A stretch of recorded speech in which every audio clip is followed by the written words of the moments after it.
வாங்க இந்த ஒரு ப்ரீஸி கோல்டு க்ளவுடி வெதருக்கு லைட் ஆன் ஸ்டொமக்கா ஒரு ஈவினிங் ஸ்நாக் ஐட்டம் வந்து வேர்க்கடலை சுண்டல். It has got lot of minerals and வேர்க்கடலை வந்து is a great source of energy. மூங்ஃபிலின்னு சொல்லுவாங்க. அது பார்க்கலாம் வாங்க. இந்த கோல்டுக்கு டெய்லி ஆயில் ஐட்டம் சாப்பிட்டா சரிப்படுமா?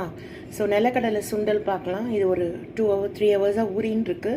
நல்லா அலசிட்டு குக்கரில் ஒரு 3 விசில் விட்டுக்கலாம். தண்ணி வச்சாச்சுங்க. இந்த கடலை போட்டுருங்க. நான் கூட்டு பண்ண அதே குக்கர்லேயே பண்ணுறேன். மட்டா கொஞ்சம் போட்டுக்கோங்க, வேணா அப்புறம் போட்டுக்கலாம்.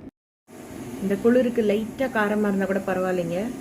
இப்போ இந்த சுண்டல் திறக்க வரதுக்குள்ளே நம்ம ஃபாஸ்ட் குக்கிங் சொல்லித்தரேன். இப்போ சமைக்கிற ஃப்ரெஷர்ஸ்க்கெலாம் நான் ஒரு பெரிய இது இல்லை, எனக்கு பெரியவங்க சொல்லி கொடுத்தது நான் பார்த்து கற்றுக்கிட்டதை அப்படியே ஷேர் பண்ணுறேன்.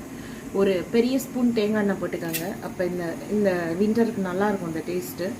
ஒரு 1/2 ஸ்பூன் கடுகு, 2 குட்டி பட்டை மிளகா, நல்லா வாசனைக்கு வந்து கொஞ்சோண்டு பெருங்காயம். ஓகே, இது வெடிச்ச காட்டியும் நம்ம வந்து தேங்காயும் கருகப்பிலையும் போட்டுக்க போகிறோம். போட்டு வதக்கி சிம்லையே அப்படியே மெயின்டைன் பண்ணிட்டுருங்க. அதுக்குள்ளே திறக்க வந்துடும். அதை வடிச்சிட்டு கடலை இதில் போட்டு ஒரு திருப்பிட்டு வறுத்தடிச்ச பொடியோ தோசை மிளகா அப்படியோ போட்டு இறக்கி சூடோ டீயோட சர்வ் பண்ணிங்கன்னா ரொம்ப அருமையாக இருக்கும் வாய்க்கு. உங்கள்கிட்ட பேசிகிட்டே இருக்கிறதுக்குள்ளே அதை திறக்க வந்துடுச்சு. அதை வடிய போட்டு தேங்காய் வதக்கிக்கலாம். தேங்காய் வதங்கிடுச்சுன்னா கடலையே போட்டுடலாம். இதுக்கு மேலே வறுத்தரிச்ச பொடி போட்டுக்கலாம். லிங்க் டிஸ்கிரிப்ஷன் பாக்ஸில் இருக்குது. சுண்டல் கம்மியாக தான் இருக்குதுங்க. இதுக்கு ஒரு 1/2 ஸ்பூன் போதும். மகேஷ்க்கு வந்து ரொம்ப மைல்டு ஸ்பைஸியாக தான் பிடிக்கும் சுண்டல்லாம். ரொம்ப போட்டால் அவர்கிட்ட ஒரு குணம், நான் ஏற்கனவே சொன்ன மாதிரி ஒரு அவருக்கு ஏற்ற டேஸ்ட்டில் இல்லைன்னா அதை சாப்பிட மாட்டார் அவர். ஸோ இதை கலந்துட்டு பார்த்தேன்.